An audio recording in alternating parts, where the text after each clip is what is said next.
नमस्कार, मैं हूँ अर्पणा मिश्रा। आपका स्वागत है हमारे चैनल अर्पणा मिश बे में। तो आज मैं आप लोगों से बताऊंगी कि परिवर्तनी एकादशी कब है और इनका नाम इस एकादशी का नाम परिवर्तनी एकादशी क्यों पड़ा और ये कब मनाया जाएगा, इसका समापन कब होगा, इसमें दान क्या करने से भगवान विष्णु प्रसन्न होंगे, आपके घर में सुख समृद्धि का वास होगा और हमें इस व्रत का पालन कैसे करना है। इन सभी के जानकारी के लिए आप हमारी वीडियो को जो है लोगों को अपने दोस्तों के पास, रिलेशन में, रिश्तेदारों के पास भी शेयर कर सकते हैं। तो आइए जानते हैं सबसे पहले यह परिवर्तनी एकादशी का नाम परिवर्तनी एकादशी क्यों पड़ा। कहा जाता है कि हमारे शास्त्रों में कि इस दिन चतुर्मास के बाद भगवान विष्णु चतुर्मास की निद्रा के बाद अपनी करवट बदलते हैं। करवट बदलने की वजह से ही भगवान विष्णु हमारे जगत के पालनहार, भगवान विष्णु की करवट बदलने की वजह से इस एकादशी का नाम परिवर्तनी एकादशी हुआ। इस एकादशी का बहुत सारे नाम हैं। कोई कोई परिवर्तनीय एकादशी के नाम से जानता है, किसी के यहाँ जल झूलनी एकादशी के नाम से जाना जाता है, किसी के यहाँ 11 पद्धा एकादशी, कोई कोई एकादशी, इसके बहुत सारे नाम हैं। ये हमारे भाद्रपद में मनाए जाते हैं। भाद्रपद में हमारे बहुत सारे ऐसे त्यौहार मनाएंगे जिसमें हमारे भगवान कृष्ण का, यानी कि भगवान कृष्ण का जन्मोत्सव, राधा रानी का जन्मोत्सव मनाया गया। भगवान जो है गणपति बप्पा का जो है आगमन हुआ इसी गणेश जो है गणेश जी के हमारे इसी भाद्रपद में। बहुत सारे त्यौहार बहुत खास है हमारे लिए। यह एकादशी परिवर्तनी एकादशी भी हमारे लिए बहुत खास है। इसको मनाने से हमारे घर में सुख समृद्धि का वास होता है, भगवान विष्णु और माता लक्ष्मी का निवास होता है और सारी मनोकामनाओं की पूर्ति करते हैं। यदि हम भगवान विष्णु को दिल से और मन से भगवान की पूजा करेंगे और उनकी पूजा का जो है जो भी हम दान पुण्य करेंगे वो सब भगवान विष्णु हमें अपने भक्तों के रूप में ज़रूर आशीर्वाद देंगे, जिससे हमारी और आपकी सारी मनोकामना पूर्ण हो जाए। तो मैं आप लोगों से हाथ जोड़कर विनती करूंगी यही कि यदि हमारा यह वीडियो आपको अच्छा लगे तो लोगों तक शेयर कर दीजिए और लाइक सब्सक्राइब जरूर कर दीजिए। और हाँ, एक बात आप लोगों से ज़रूर कहना चाहूँगी कि कमेंट करके ज़रूर बताइएगा कि आप लोगों को हमारा वीडियो अच्छा लगता है, नहीं भी अच्छा लगता है तब भी आप लोग ज़रूर बताइएगा। तो ये एकादशी परिवर्तनी एकादशी है कब, ये जान लीजिए। एक परिवर्तनी एकादशी है 3 सितंबर यानी कि बुधवार के दिन। आज 1 तारीख है। कल परसों बुधवार को परिवर्तनी एकादशी के रूप में मनाया जाएगा, जिसमें भगवान विष्णु और माता लक्ष्मी की पूजा होगी। जो भी भक्त भगवान विष्णु और माता लक्ष्मी की इस परिवर्तनी एकादशी को व्रत करता है उसकी भगवान विष्णु सारी मनोकामना पूर्ण करते हैं और उनके घर में सुख समृद्धि का भी निवास होता है। करना क्या है कि यह हमेशा जो भी व्रत हम स्टार्ट करते हैं उसको उदया तिथि में करते हैं। तो उदया तिथि के हिसाब से हमें 3 तारीख को यानी कि बुधवार को परिवर्तनी एकादशी के रूप में हम इसको व्रत रखेंगे। सुबह आपको साफ वस्त्र स्नान करके साफ वस्त्र धारण करता है, भगवान विष्णु की पूजा करनी है। आप चाहे तो चौकी लगाकर भगवान विष्णु की पूजा कर सकते हैं, नहीं तो आप जो है अपने मंदिर में रोज की तरह भी भगवान विष्णु की पूजा कर सकते हैं और माता लक्ष्मी की पूजा कर सकते हैं।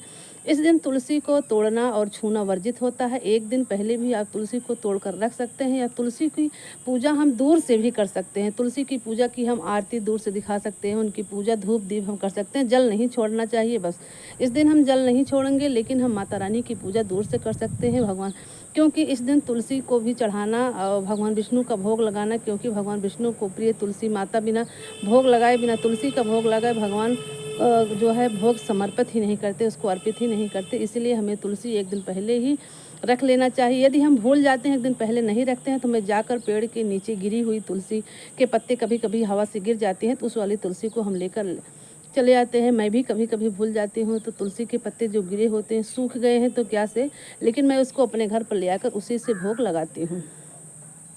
और किन बातों का ध्यान रखना है आपको, इस दिन एक दिन पहले से ही आपको सात्विक भोजन करना चाहिए। शाम के टाइम से चावल भी वर्जित है, बहुत सारे लोग नहीं खाते हैं, बहुत सारे लोग चावल खा लेते हैं, ये अपने ऊपर है, जैसे आपके यहाँ होता होगा। खा भी सकते हो, मुझे तो लगता नहीं खाना चाहिए शाम के टाइम से। सुबह आप खा सकते हो, शाम के टाइम से आप चावल नहीं खा सकते हो।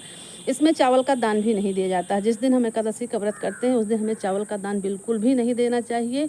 और उसके बाद जिस दिन हम समापन करते हैं, जैसे 4 सितंबर को हम समापन करेंगे और जो है भोजन ग्रहण करेंगे, तो इस दिन हम दान कर सकते हैं। जो भी भोजन हम बनाएं उस भोजन को सबसे पहले हमें अपने पशु पक्षियों को, चिड़िया को, जिसको भी, और गाय को खिलाना बहुत शुभ होता है।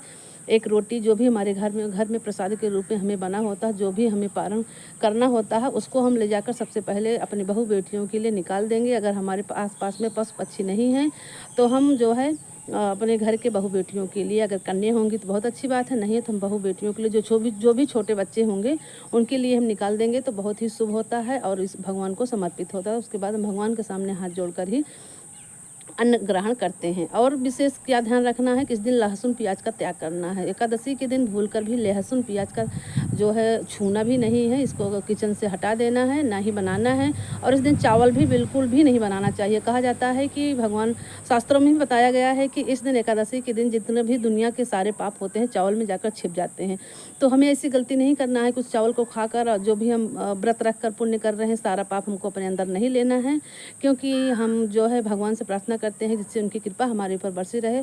तो हम ये ऐसा गलती क्यों करेंगे कि हम चावल खाकर, इसलिए चावल तो बहुत ही वर्जित है कि चावल एकादशी के दिन बिल्कुल भी नहीं खाना चाहिए। हम लोग तो बिल्कुल छूते भी नहीं हैं चावल को। तो मैं आप लोगों से भी यही कह रही हूँ कि एकादशी के दिन चावल बिल्कुल भी मत खाइएगा। इस दिन आप साबूदाना, आलू जो भी हो, नमक, जैसे दिन के हिसाब से इस दिन बुधवार पड़ रहा है तो आप नमक खा सकते हो। जैसे दिन अगर नहीं पड़ रहा, जैसे बृहस्पतिवार कभी कभी आ जाता है तो आप स्किप कर सकते हो, नहीं खा सकते हो।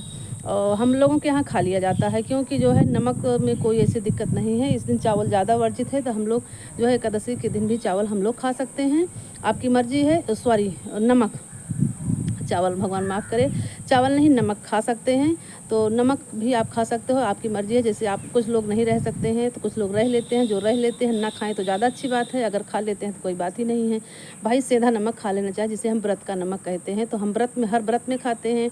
और जिनको भी जैसे किसी को महिला को अगले दिन जैसे बृहस्पतिवार हो उनको भी व्रत रखना है तो पारण कैसे करें, तो उनको ये करना है कि जो है आप तुलसी दल मुँह में डालकर पानी पीकर पारण कर सकते हैं। क्योंकि बृहस्पतिवार के दिन शाम के टाइम तो आप चने की दाल जो भी होता है उस दिन अन्न खा सकते हैं। तो वैसे दो व्रत साथ में नहीं रखना चाहिए। यदि हो सके तो स्किप कर दें, नहीं कर सकती हो आप तो जो है बृहस्पतिवार का भी व्रत कर सकते हैं, उस दिन भी आप खा सकती हो। अगर न जो है शाम के टाइम भोजन करोगी और जैसे अन्न पारण के समय सुबह आप तुलसी दल जो है मुँह में डालकर पानी पी सकती हो, प्रसाद खा सकती हो, अगर आप व्रत को नहीं छोड़ना चाहती हो तो।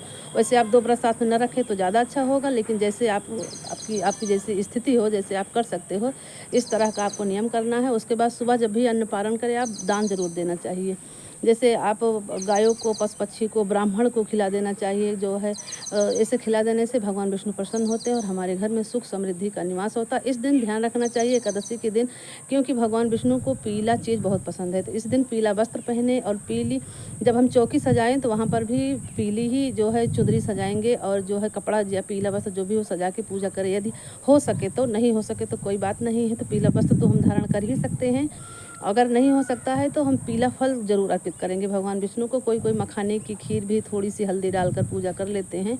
और जैसे आपके घर में अवेलेबल हो जो आप कर सकते हो। पीली चीज़ बताने की हमारी ये इरादा है कि पीला चीज़ भगवान विष्णु को बहुत पसंद है। यदि आप पीली चीज़ें अर्पित करते हो भोग के रूप में, किसी वस्त्र के रूप में, भगवान विष्णु प्रसन्न होते हैं और अपना आशीर्वाद हमारे ऊपर बनाए रखते हैं, जिससे हमारी मनोकामना की पूर्ति होती है। और हमारे जगत पालन भगवान विष्णु के जो है इस व्रत को करने से जो है दुनिया संसार के सारे दुखों का नष्ट होता है। क्योंकि सभी व्रतों में सबसे श्रेष्ठ ये जो है परिवर्तनी एकादशी का व्रत है। ये भाद्रपद में बहुत सारे ऐसे हैं, क्योंकि भाद्रपद महीना बहुत खास है। इसमें हमारे भगवान विष्णु और जो है भगवान कृष्ण, राधा रानी, गणेश भगवान सबका आगमन हुआ है, इसलिए बहुत खास है। तो मैं आप लोगों से आशा करूँगी कि परिवर्तनी एकादशी की यदि आप लोग इन नियमों के पालन से व्रत रखेंगे तो भगवान विष्णु आपकी सारी मनोकामना को पूर्ण करेंगे, माता लक्ष्मी आपके घर में आगमन करेंगी। तो हमारी इस तरह से नियम करें तो हम, मैं आशा करती हूँ कि आप लोगों को हमारा यह वीडियो अच्छा लगा हो तो जो है लाइक करना, सब्सक्राइब करना।